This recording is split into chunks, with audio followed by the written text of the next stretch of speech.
The story begins with a wealthy man named Song, who works as a manager at Baron Bank in Busan. One morning, Song prepares for work and leaves home with his daughter Sasha and his younger son Tom. He plans to drop them off at school before heading to the office. As he gets into the car, Song notices a strange smell but does not think much about it. He says goodbye to his wife and drives away. After a short while, Song hears a phone ringing nearby and asks his daughter to answer it. The girl replies that it is not her phone. Confused, Song checks the glove compartment and finds a phone lying inside. He assumes it might belong to the driver. As soon as he answers the call, an unknown person says, "I have information about your car." Song believes it is a scam call and immediately hangs up. However, he then notices the phone's wallpaper, which shows a photograph of his own family. He is shocked. He asks Sasha about the photo, and she explains that it was taken the previous year. She reminds him that he could not attend because he was busy with work. She also mentions that his mother uploaded the picture to Facebook. Song becomes even more confused about whose phone this could be. Suddenly, the phone rings again. This time, the caller claims to know everything about Song, including his position at the bank. The man then makes a terrifying statement. He says that a pressure-sensitive bomb has been planted under the seats and that if anyone gets out of the car, it will explode instantly. Song assumes it is a terrible joke and hangs up once more. A little later, Song stops at a gas station. Just as he is about to step out of the car, he receives another call. The caller asks whether he noticed any strange smell inside the vehicle. Now, Song begins to feel real fear. The man explains that he has been tracking Song for a long time and warns that if he leaves the car, his children will die within seconds. At that moment, a gas station employee approaches and tells Song to step out and refuel. Panicking, Song hands him some money and asks him to fill the tank instead. Song continues driving, and under the caller's instructions, he reaches beneath his seat. There, he discovers a bomb, which leaves him terrified. The caller warns him that he has the detonator and will trigger it immediately if Song tries to contact the police. A frightened Song asks what he wants. The caller demands that Song transfer 1.7 billion won, along with an additional 60 million won in cash. Song responds that he does not have access to that kind of money, but the caller reminds him that he is the manager of a major bank and insists that arranging the funds should not be difficult. Soon after, they arrive near the children's school, where Tom's friends come toward the car to greet him. Alarmed, Song tells his son not to step out of the car and quickly sends the other children away. The confused children do not understand what is happening. The man on the phone then forces Song to reveal the truth. He has no choice but to tell his children that a bomb is planted under their seats. Both children are terrified after hearing this. Just then, Song receives a call from his colleague, who sounds extremely panicked. The colleague explains that he has also received a call from the same stranger and that a bomb has been planted in his car as well. Song asks for his location and drives there immediately. When he arrives, he sees that his colleague's wife is also sitting inside the car. She wants to step out because the day is very important to her and she does not believe there is any bomb. Song calmly explains the situation and asks her to remain inside the car for a while. Reluctantly, she agrees to stay seated. At that moment, another man approaches and angrily shouts at them for blocking the road. They apologize and move the car aside to park it properly. Meanwhile, tired of waiting, the colleague's wife suddenly steps out of the car despite repeated warnings. In the very next moment, the car explodes with a deafening blast. Song's colleague and his wife are killed instantly. Everyone present, including Song and his children, is left completely shaken as the threat is now proven to be real. The children are in shock. The explosion injures Tom's leg and he begins bleeding badly. Tom screams in pain and Song becomes utterly terrified. The caller demands the money again. Seeing his son injured, Song is forced to agree. He begs the caller to allow him to take his son to the hospital first. The caller coldly replies that he does not care whether the boy lives or dies. Instead of showing mercy, he increases his demands and orders Song to pay his deceased colleague's share as well. Song argues that withdrawing such a large amount will raise suspicion at the bank. But the caller reveals that he already knows about Song's overseas accounts and financial details. Feeling defeated, Song calls one of his junior employees and lies that he has discovered a new investment opportunity. He instructs him to immediately convince VIP clients to invest their money. The junior agrees and begins contacting several clients. However, the collected amount is still far less than what the caller demanded. Frustrated, Song asks for the list of VIP clients so he can speak to them personally. Soon after, Song talks to his most important client and tries to persuade her by saying that such an investment opportunity comes only once in a lifetime. The woman shows interest and mentions that she has recently sold a piece of land, but she says she must discuss such a major decision with her husband first. Song becomes unusually insistent and urges her to act quickly, saying there is no time to wait. His pressure makes the woman suspicious and she refuses to make an immediate decision. At that moment, the caller interrupts again and orders Song to start arranging cash instead. He tells Song to call his wife and have her send the money immediately. Seeing no other option, Song immediately calls his wife and asks her to withdraw all the money from the bank and deliver it to a specified location. Hearing this, she is completely shocked. She can also hear her son crying over the phone, which frightens her even more. Song tries to calm her and assures her that everything is fine. Sasha also speaks to her mother, saying that they are safe and that Tom is just scared and crying. Despite this, Song's wife threatens to inform the police. Song firmly refuses and warns her not to do anything like that. Desperate, he begins begging her to follow his instructions. After repeated pleading, his wife finally agrees. Meanwhile, at the police station, officers begin investigating the earlier explosion. They review CCTV footage that shows Song speaking with his colleague shortly before the blast. From the footage, it appears as if they were arguing. They also notice that Song moved away just before the explosion occurred. This makes the police suspect that he knew about the blast in advance. As a result, they begin to believe that Song might be responsible and could have killed his colleague due to a personal dispute, even though the footage is not entirely clear.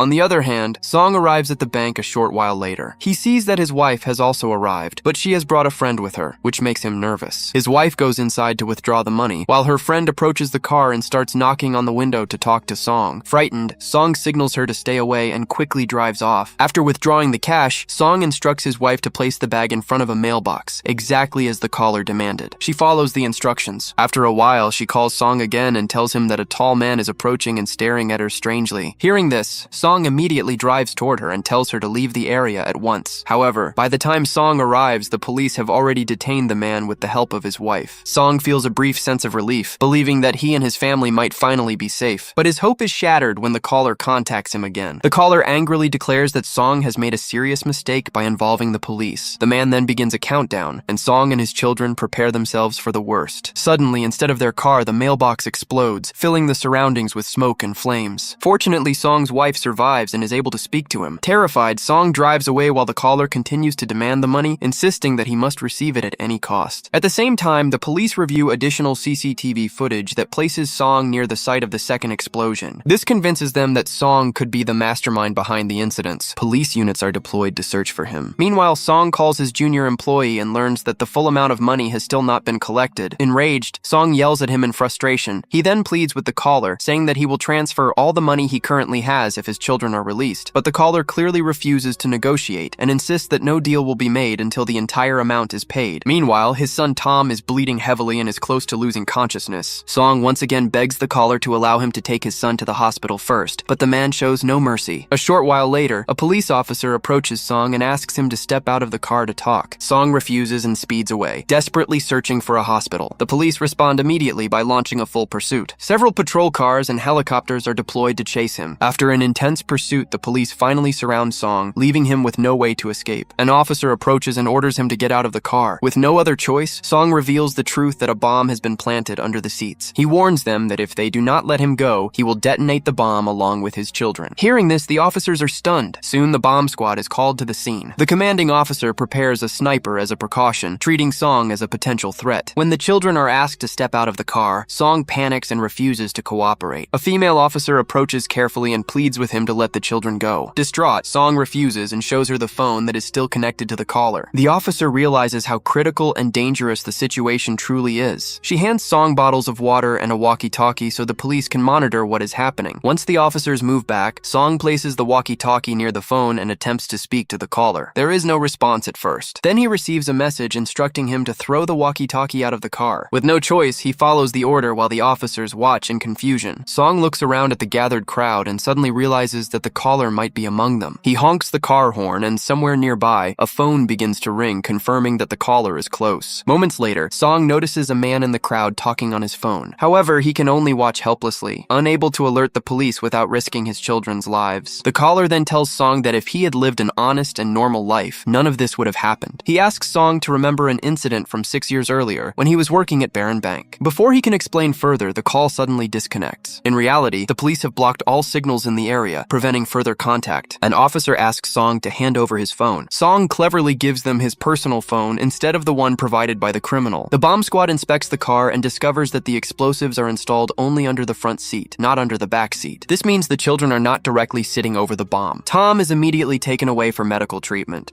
However, Sasha refuses to leave her father alone. When the police try to pull Song out, Sasha notices a sniper positioned at a distance, aiming at her father. Seeing this, she makes a shocking decision and suddenly runs to the front seat, ensuring she cannot be separated from him. Song becomes emotional and asks why she did that and how she realized there was a sniper targeting him. Sasha replies that she will not leave her father alone like that. Meanwhile, the female officer argues with the police chief, saying that placing a sniper has frightened the girl. However, the chief insists that Song is the main suspect suspect, as there are no call records with any unknown number on his personal phone. Shortly afterward, a young man named Sam arrives and claims to be Song's brother. He asked for permission to speak with Song. The police believe he might persuade Song to release his daughter, so they allow him to approach. As Sam gets closer, he reveals something shocking. He is actually the caller behind everything. An enraged Song immediately grabs him, but Sam threatens to detonate the bomb. He says he is not afraid to die because he has nothing left to lose and that everyone nearby will be blown up with him. Terrified, Song begs him to spare his daughter and promises to arrange all the money. Unexpectedly, Sam agrees and temporarily deactivates the bomb, allowing Sasha to step out of the car safely. But in the very next moment, Sam reveals another twist. He has already activated a timed explosive and only 18 minutes remain. He announces that he is taking Sasha with him and warns that if he does not receive the money in time, he will kill her. With that, Sam takes the girl and leaves the scene. The police do not stop him because they still believe he is Song's brother. Meanwhile, Song drives off in a frantic pursuit, followed by several police vehicles. At the same time, Song's wife watches the events unfold on television. She is shocked to see a man claiming to be Song's brother because she knows this is not true. She immediately calls the police and informs them that the man is an imposter. By then, however, it is already too late as Sam has disappeared. A short while later, Song contacts one of his superiors and desperately asks for a loan, saying it is a matter of life and death. The man refuses outright. He explains that Song has already taken a large amount of money from clients without authorization and that the bank is preparing to file a fraud case against him. Hearing this, Song is devastated. As a last attempt, he calls his wife and asks her to transfer all the money from his accounts to the caller. Sam then contacts Song again and instructs him to come to a ship dock. When Song arrives there, memories of his actions from 6 years earlier begin to resurface. It is revealed that 6 years ago, Song was just an ordinary employee at Barron Bank. At that time, the bank had persuaded workers from a chemical factory to invest their savings through misleading promotions and false promises. When the market suddenly collapsed, those workers lost everything they had earned in their lives. One of those investors was a poor pregnant woman who had invested all her savings. Instead of helping the victims, Song destroyed the evidence and helped conceal the bank's fraud. As a reward for this act, his superiors promoted him to branch manager. The pregnant woman later came to Song in tears, begging him to help her recover at least a portion of her rightful money. But Song, blinded by greed and ambition, ignored her pleas. It is finally revealed that the pregnant woman was Sam's wife,